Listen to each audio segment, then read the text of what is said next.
Welcome to the Siege of Alexandria.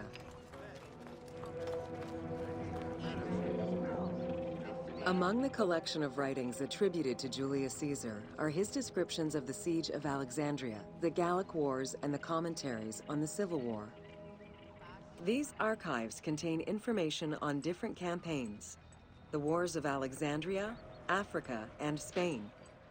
Each of them recounts Caesar's military activity from 58 BCE to 45 BCE. Though Caesar's documents remain a main source of information, it's important to note that the perspective is limited. It is necessary for other historical documents to be taken into consideration to provide a better understanding of events.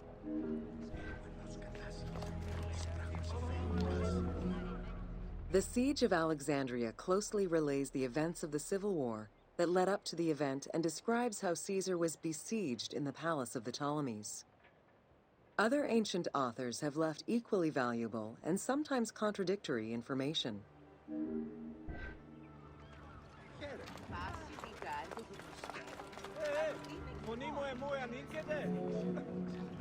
In the events leading up to the Siege of Alexandria, Cleopatra VII and her brother were fighting over control of Egypt. Young King Ptolemy XIII's regent, Pothinus, had firm control over the young pharaoh, and an outmaneuvered Cleopatra soon went into hiding. This set the stage for Pompey's arrival in Alexandria. Having lost his battle against Caesar in 48 BCE, the Roman general turned to his allies, the Egyptians, for safe harbor. But on the advice of Pothinus, Ptolemy XIII had Pompey assassinated in the hopes of earning Caesar's favor. This would turn out to be a most unfortunate decision.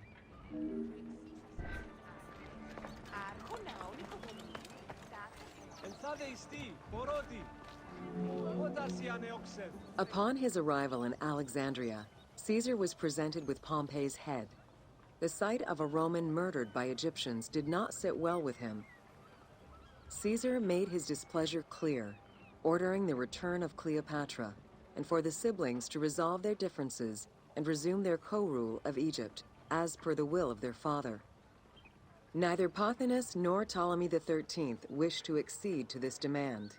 While doing his best to aggravate Caesar, Pothinus secretly plotted against the Roman ruler and sent word for Egyptian general Achilles to bring his 20,000 men to fight on his behalf. While Pothinus plotted against Caesar, Cleopatra made a bold move.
There are various descriptions of the encounter between Caesar and Cleopatra. One report states that she snuck into the palace alone at night. Another account claims she was accompanied by an ally and was brought inside the palace wrapped in a carpet bag. Though exactly what happened at this fateful meeting is up for debate, what is known is that Cleopatra met with Caesar and earned his approval. Pothinus and Ptolemy XIII were most vexed with this turn of events.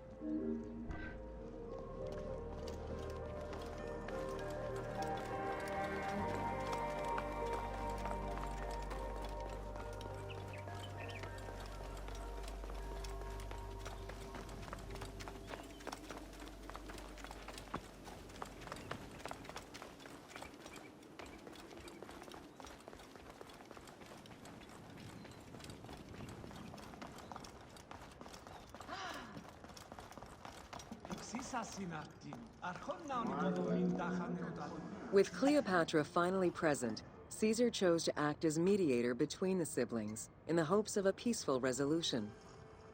It did not take long for things to sour. During a banquet given to celebrate the reconciliation, there was an assassination attempt on Caesar. It was the Roman leader's own barber who thwarted the attack. Once it was revealed that the king's regent, Pothinus, had ordered the attack, Caesar had him executed. He then placed the young king under guard.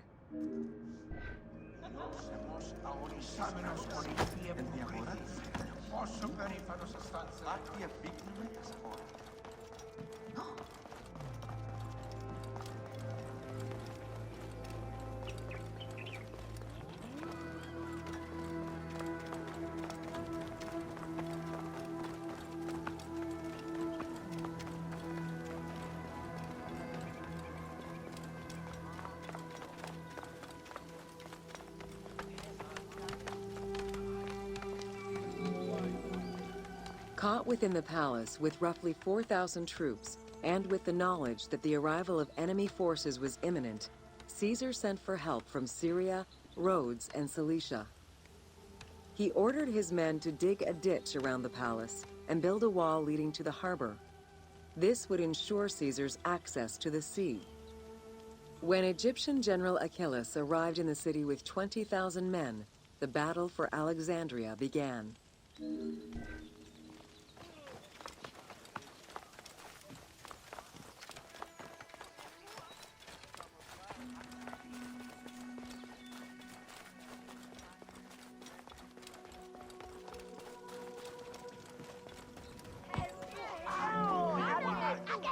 With so few men at his disposal, Caesar could not risk a battle just yet. He sent ambassadors to Achilles in the name of Ptolemy to propose a truce. Knowing that the orders did not come from the young king, and angered by the pharaoh's imprisonment, Achilles had the messengers assassinated. With Caesar confined within the palace, Achilles positioned his troops around the city. Skirmishes broke out throughout the streets of Alexandria and went on for several days and nights. Though they were outnumbered, Caesar's men were able to hold the enemy back. This prompted Achilles' next move: capture the Roman fleet stationed in the harbor.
Although the palace offered protection, losing the port meant the end of help and supplies. Caesar knew he had to protect the fleet. While he and his troops succeeded in regaining control of the port, he knew it would be impossible to sustain. Caesar ordered the burning of the ships. With passage back to the palace closed off, he headed for the lighthouse of Alexandria.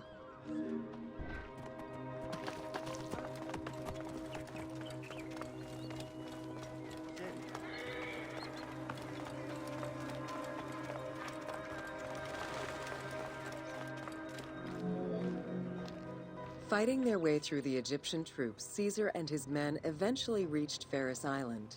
There, they took refuge within the lighthouse. With easy access to the open sea, Caesar was able to send messages to his allies requesting reinforcements and more supplies. The island fort also allowed him to control access to the harbor by relying on the chains used by the Egyptians to control ship traffic to and from Alexandria's docks. The exact chronology of events during the war in Alexandria remain imprecise. Conflicting accounts raise questions as to when, and even if, the Great Library of Alexandria was burned down at all. One account states that during the fighting, docks and warehouses were burned, and this was the fire that spread to the library. In another account, when Achilles cut off the harbor, Caesar had to leave the safety of the palace to defend his ships. As the enemies battled across the port, their arsenals set ships ablaze, and this destruction spread to the library.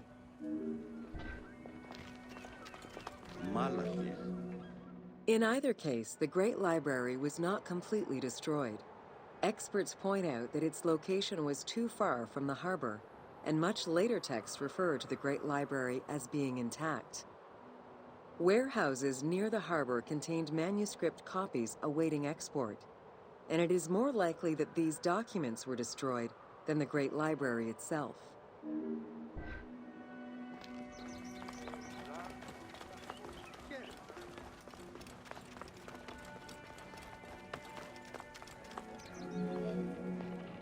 The destruction of the Great Library may have been due to a number of fires over the ages.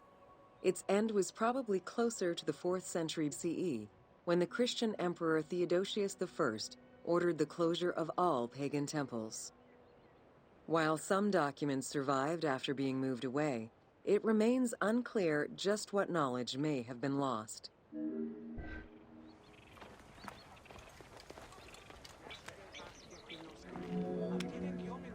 Where there are accounts of Achilles being in control of the battle against Caesar, it appears that instead Cleopatra's sister, siding with her brother, had him killed and put her ally Ganymedes in his place. Ganymedes proved a valuable tactician for the Egyptian side.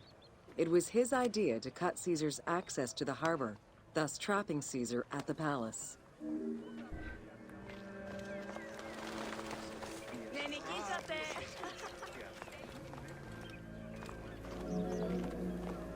During the time of Ptolemy I, canals had been dug throughout Alexandria to provide fresh water. Ganymedes had his men take control of these canals. After isolating their own water supply, he had his men pour salt water into the canals and cisterns that led to Caesar's camp.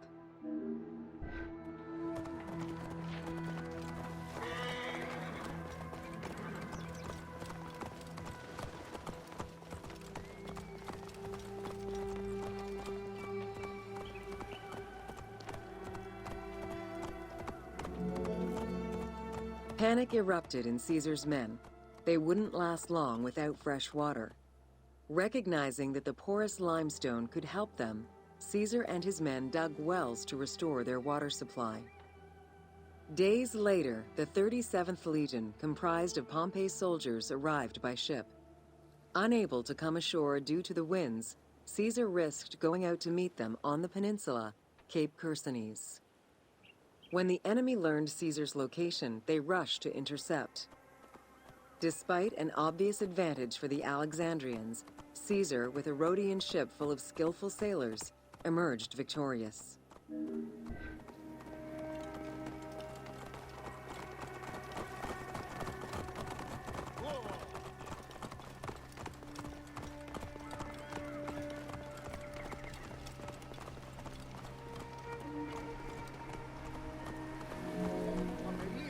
With help from the Allied ships, Caesar's victory enabled him to push the Egyptians back and secure the lighthouse. Gaining control of Pharos Island sent the Alexandrians into the sea and swimming back to the city. However, Caesar's fortification of the island didn't last long. The enemy regrouped and were set to storm the island. Panic-stricken, in spite of Caesar's encouragement, many of his men then fled their posts, either by ship or jumping into the sea.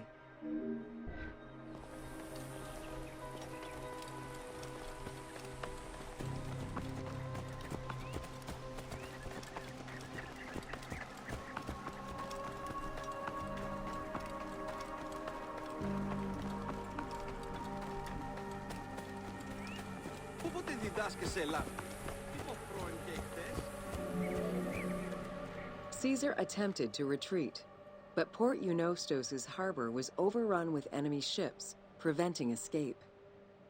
Reportedly, Caesar gathered his papers and leapt overboard in an attempt to swim to an Allied ship farther out. Historian Cassius Dio claimed that Caesar would have drowned if he hadn't been able to remove his purple garment. Still, he managed to swim the distance and survive. The Alexandrians recovered the cloak and used it as a trophy to commemorate the Roman debacle.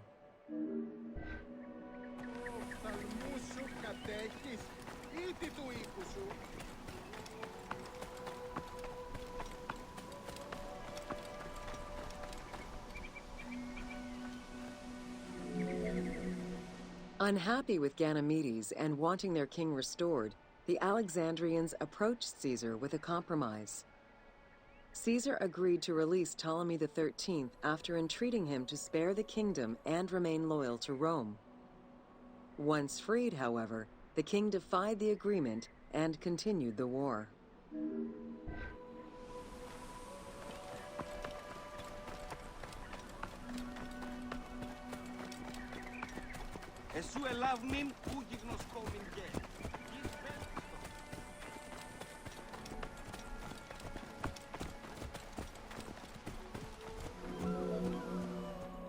By this time, a faithful ally of Caesar's, Mithridates, arrived in Egypt, clashing with Ptolemy's troops at Pelusium. Outnumbering the enemy, Mithridates secured the region between Pelusium and Alexandria. Ptolemy, warned of Caesar's ally marching on Alexandria, sent his troops to prevent passage over the river.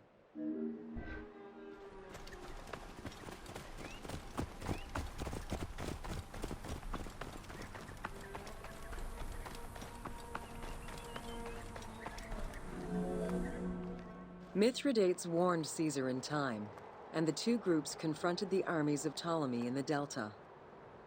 In the Battle of the Nile, the Romans gained the upper hand, sending the Egyptians fleeing. In the tumult and panic, King Ptolemy XIII drowned in the Nile.